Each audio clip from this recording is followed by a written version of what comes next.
I am not deterred by any smear piece from these legacy media outlets. The only reason they're attacking her is because she does a great job, and she's very effective at calling out their lies and their phony narratives. And so whenever they're smearing somebody, you know that person is over the target. And so they're scared of that. I would be much more concerned with my press secretary if the Washington Post was writing puff pieces about her. Then I would think something was wrong.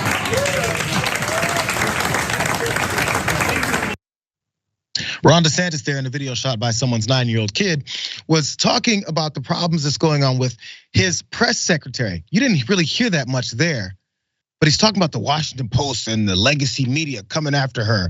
What are they coming after for? What are they attacking her for? Again, think about it. Is this the media or is it what she's done? Let's go to some details about what she's gotten herself into, because she's had to register as a foreign agent.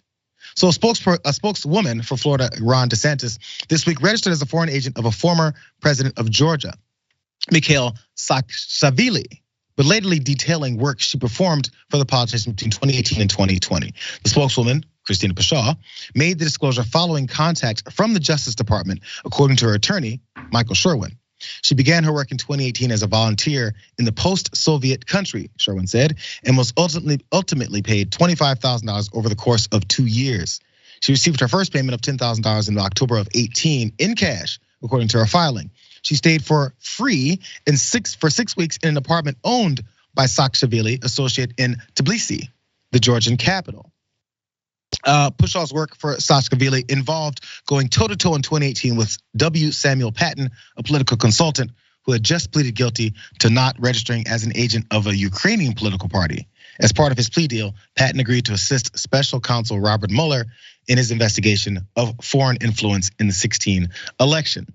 So then in 2021, she went over and started working for Ron DeSantis, and then we've seen she's a fire breather. She comes after anything. So this works hand in hand with the way Ron DeSantis likes to work. But again, he's talking about the Washington Post. All that I read you was from the Washington Post talking about what she did and how then she was forced to register as a foreign agent. I'm still trying to figure out where Washington Post is the one who attacked her, outside of just reporting what happened. But that's the blurred lines that people like Ron DeSantis like to push, so that we're not thinking about what she's been doing, or also the fact she had to register as a foreign agent, but just at the Washington Post, it's their fault, yes.